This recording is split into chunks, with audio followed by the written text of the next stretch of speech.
वहाँ एक बड़ा शहर है, सनती शहर लगता है और बड़ी आबादी इसकी ज़्यादा है। और इसके साथ साथ अगर आप देखें तो यहाँ पे ग्रीनरी बहुत है। अभी तो क्योंकि ख़ज़ां हैं तो दरख्त हरे भरे नहीं हुए, मार्च के आखिर में हो जाएंगे, लेकिन ये पूरा दरख्त हैं, देखें इतने ज़्यादा, और हरियाला, बिल्डिंग्स बहुत अच्छी हैं। और इस्फहान वाकई एक हैरानकुन किस्म का खूबसूरत शहर है और इसे एक दिन में नहीं देखा जा सकता, इसके लिए बहुत टाइम चाहिए। लेकिन ज़ाहिर हमारे पास सिर्फ एक दिन है, एक दिन के अंदर अंदर हम इसको मैक्सिमम एक्सप्लोर करें। ये कैपिटल रहा है बहुत तवील अरसे तक ईरान का।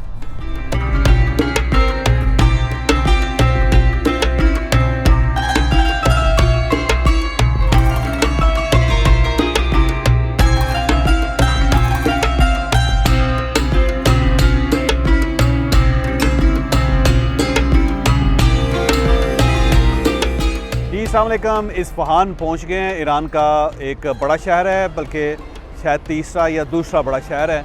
इसे इंडस्ट्रियल सिटी भी कहा जाता है और ये बहुत पुराना शहर है। यहाँ पे पूरा प्रॉपर हिस्ट्री है और आर्कियोलॉजी है, फिर आर्किटेक्चर है और इस शहर को देखा जाना चाहिए। यहाँ पे बाग़े मोज़ाए चहलस्तान, तो इस पे एक है बाग़े मोज़ाए चहल सतून, चहल 40 को कहते हैं और उसका ये सतून है, चहल सतून का मतलब है 40 सतूनों के ऊपर बना हुआ एक बाग है और उसे देखने के लिए आए। ये देखिएगा, ये पीछे आपको नज़र आ रहा होगा ये। तो अब हम आपको अंदर से दिखाएंगे कि अंदर इसका क्या सूरत है। चहल सतून कहते हैं 40 को, चहल कहते हैं 40 को, और इसके 40 सतून है, उसके ऊपर बना हुआ ये बाग है। अंदर डेफिनेटली कुछ ना कुछ चीज़ें होंगी जो आपको मैं दिखाऊंगा। किताबें बड़ी खूबसूरत छापते हैं, ये बड़ी मज़ेदार और प्रॉपर।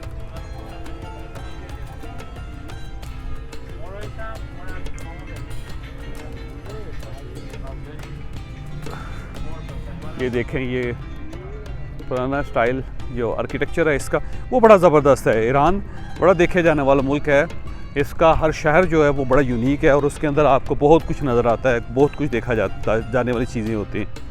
आर्किटेक्चर इसका बड़ा अच्छा है, फिर हिस्ट्री है हर जगह की, और अगर आप उसकी हिस्ट्री को से वाकिफ़ हों तो और ज़्यादा मज़ा आ जाता है। तो इस्फहान शहर जिसे निसफ़ जहान भी कहा जाता है और ये कैपिटल रहा है बहुत अरसे तक।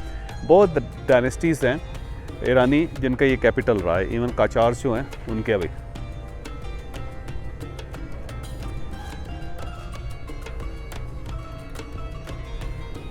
देखिए, पेमेंट सिस्टम इनके बड़े अच्छे लगे हुए हैं, हर जगह पे इन्होंने इस तरह लगाया। और ये लोकल पेमेंट्स हैं, लोकल कार्ड है, वीज़ा कार्ड नहीं है, तो पूरा मुल्क आपके लिए इस तरह खुला हुआ है बड़ा।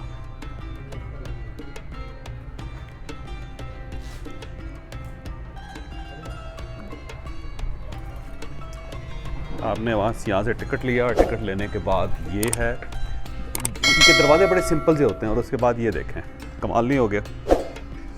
आपको ऐसा लगता है कि जैसे आप शाहजहाँ ने जो बाग बनवाए थे पाकिस्तान और श्रीलंका, पाकिस्तान, दिल्ली, इंडिया के अंदर, फिर श्रीनगर में, ये बिल्कुल उसका रेप्लिका लगता है। बल्कि शायद वो इसी से मुतासर होकर रहेंगे। शालामार गार्डन अगर आपने देखा हो तो बिल्कुल शालामार गार्डन की तरह लगता है। सामने बारादरी, चहल सतून 40 सतूनों की, और फिर उसके बाद ये पूरा पानी का पांड।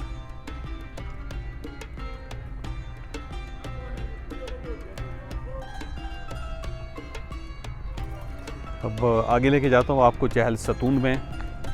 और ये पुराना यहाँ पे ना नक्शे जहाँ के नाम से एक पूरा स्क्वायर है जिसके अंदर इनके पैलेसेस हैं, फिर इसके अंदर गार्डन्स हैं, फिर यहाँ पे इनके रॉयल बिल्डिंग्स हैं, उसी के अंदर ये गार्डन के एक पोर्शन है।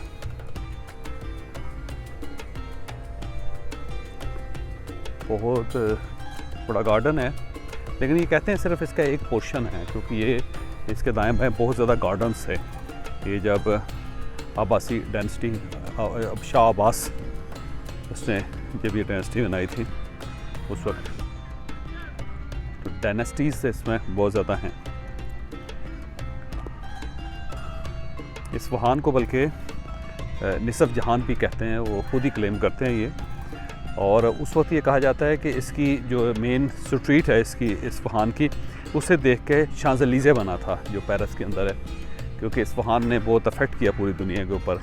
फिर मलका विक्टोरिया जो थे उससे अपने लोग भेजे थे यहाँ पे ताकि बिल्डिंग्स देखी जाएं, और फिर जो पैलेसेस हैं, रॉयल पैलेसेस हैं ब्रिटिश के, इंग्लैंड के, उनके अंदर मॉडिफिकेशन की जाए। इसके अलावा यूरोपियन बहुत सारे ऐसे मुल्क हैं जहाँ के आर्किटेक्चर्स यहाँ पे आके इसको देख के वहाँ पे रीडिज़ाइन करते थे यूरोप के अंदर।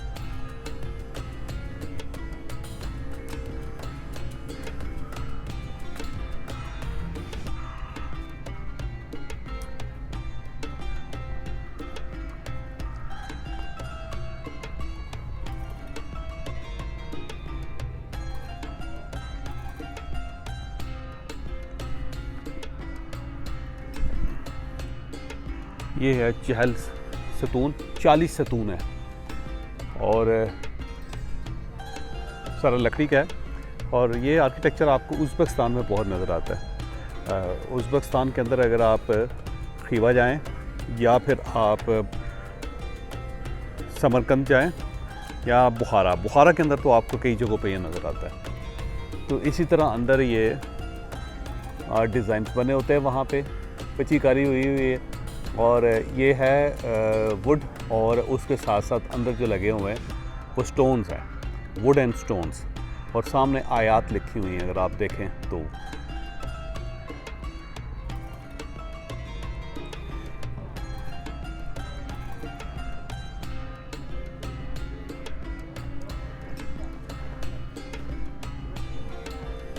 फिर एक फुवारा आ गया, फाउंटेन। ये उस वक्त फाउंटेन था, यहाँ से ज़ाहिर पानी निकलता था। ये पानी के पॉन्ड्स और फुवारे बनाने के बहुत एक्सपर्ट हैं। ये देखिए नीचे स्टोन से, स्टोन की बेस है जिसके ऊपर ये लकड़ी का स्टोन है, वो बाकायदा शेर के नक्श बने हुए हैं।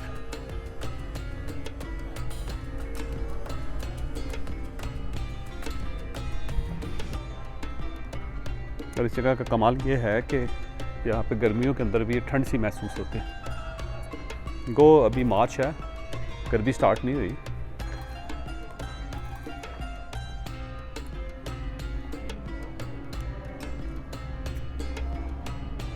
ये इस्फहानी जालियाँ हैं सारी। यहाँ पे बादशाह के बैठने की जगह वो है, और उससे आगे भी।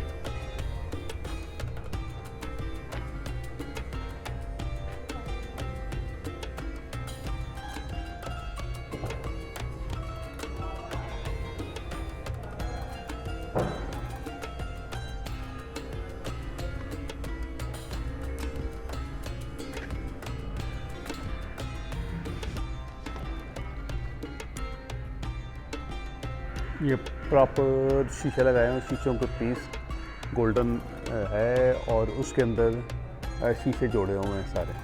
तो ये शीश महल सा बन गया है, जैसे हमारा पाकिस्तान के अंदर लाहौर में शीश महल है शाही किले के अंदर। मार्बल बहुत अच्छा लगा हुआ है, ऑनेस्ट। ये तो पेंटिंग है और नीचे आयात लिखी हुई है सारी।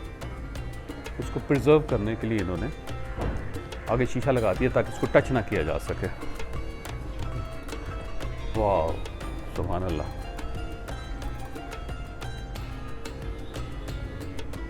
ये देखें क्या खूबसूरत छत है, प्रॉपर पेंटेड है और गोल्ड लीफ के साथ, यानी कि सोने के वर्कों से इसको किया गया।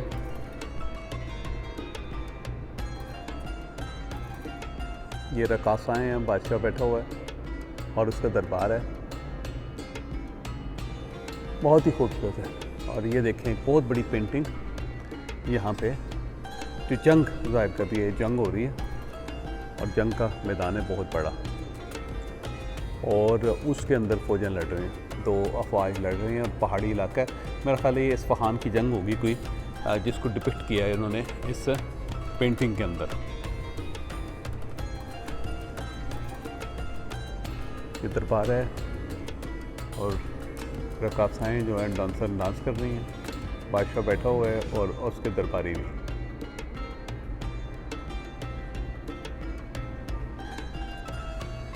ये बार बार जो पेंटिंग्स हैं उसके अंदर एक ही है कि रेप्लिका ही है सबका, कि बस वो बादशाह बैठा होता है, नीचे वो डांस कर रही होती हैं, पीछे खातून खड़े होते हैं, दरबार होता है, और फिर ये है इसके अंदर जंग हो रही है और लोग मर रहे हैं। ये फिर वो जंग का है सारा मंजर।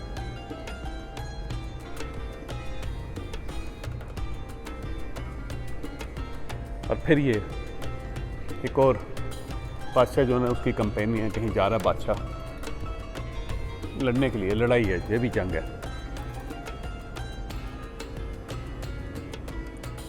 बादशाहों का काम ही ये होता था, लड़ते रहें और डांस देखते रहें, लड़ते रहें, डांस देखते रहें।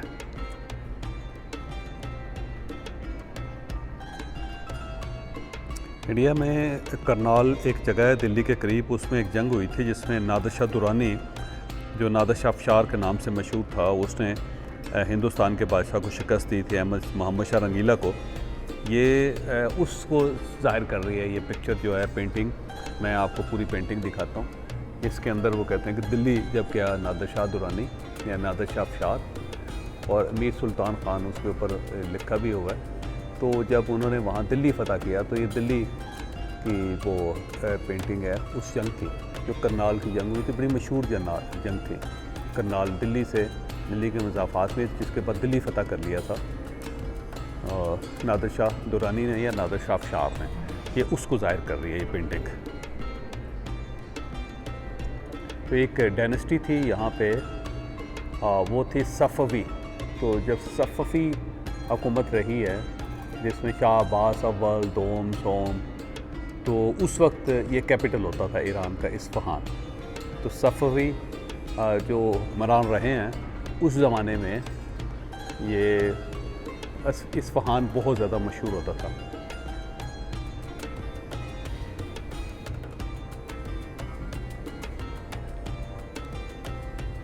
पंद्रह सौ 18 में एक जंग हुई थी सफ़वी ख़ानदान की ऑटोमन अम्पायर के साथ, जो सुल्तान सलीम का दौर है। सुल्तान सलीम जो है वो उसने हमला किया यहाँ इस्फहान पे, और उसने इनसे ये मुल्क छीन लिया था, और ये बैटल सफ़वी ख़ानदान हार गया। तो उसकी वजह ये थी, सफ़वियों के पास उस वक्त तोप खाना नहीं था, ये तोपें इस्तेमाल नहीं करते थे, जबकि ऑटोमन्स के पास तोपें थी। आपको इस जंग के अंदर वो ऊपर टॉप पे तोपें नज़र आ रही होंगे। तो इनका तोप खाना बड़ा स्ट्रांग था उस वक्त, ऑटोमन्स ने बना लिया था। लिहाजा जहाँ पर भी अटैक करते थे तोप खाने के ज़रिए करते थे और ज़ाहिर तबाही बर्बादी कर देते थे। जबकि दूसरी तरफ सफ़वी जो हैं वो आपको भाले, तलवारें और तीर के साथ लड़ते हुए नज़र आते हैं, और इस साइड पे जो ऑटोमन्स हैं वो आपको ऊपर तोप खाना नज़र आता है। तो ये दरमियान में सफ़ेद घोड़े के ऊपर, जिसमें ब्लैक ताज, काले रंग का ताज पहना हुआ है, ये सुल्तान सलीम है, और उसके सामने जो आपको ये एक घोड़े में नज़र आ रहा है, हाथ में तलवार है और लंबी लंबी मूछें हैं, ये शाह अब्बास है, सफ़वी ख़ानदान का जो बादशाह था उस वक्त, उस ज़माने में। आप अगर हिंदुस्तान की तारीख़ से वाकिफ़ हों तो आपको याद होगा कि जो बाबर का बेटा था हुमायूं, उससे भागना पड़ गया था हिंदुस्तान से, क्योंकि बाबर जब फौत हुआ तो उसके बाद वहाँ पे इंकलाब आ गया और शेर शाह सूरी ने कैप्चर कर लिया था हिंदुस्तान। तो उसके बाद हुमायूं को वहाँ से भागना पड़ा। वो भाग के यहाँ पहुँचा था इस्फहान। तो ये तस्वीर में ज़ाहिर किया जा रहा है कि सामने जो बैठा हुआ है छोटी दाढ़ी वाला, और उसका जो पर है जो सर पे लगाया हुआ ब्लैक रंग का, वो नीचे झुका हुआ है, ये हुमायूं है। और उसने फिर यहाँ पे आके पनाह ली थी इनसे, और फिर इस्फहान के बादशाहों ने, जो सफ़वी ख़ानदान है, उसने इसकी मदद की, उसको फौज दी, जिसके बाद उसने दोबारा हिंदुस्तान पे हमला किया। तो ये आपको हुमायूं नज़र आ रहा है, और उसके सामने जिसने ब्लैक तलवार काले रंग की पहनी हुई है, और ऊपर ताज के ऊपर ज़्यादा पर हैं, ये उस वक्त का बादशाह था शाह अब्बास, और ये सफ़वी ख़ानदान का उस वक्त चश्म शराक था। तो इसके ऊपर यहाँ पे आया और हमायूं ने इनसे पनाह भी ली और उसके बाद मदद भी मांगी थी।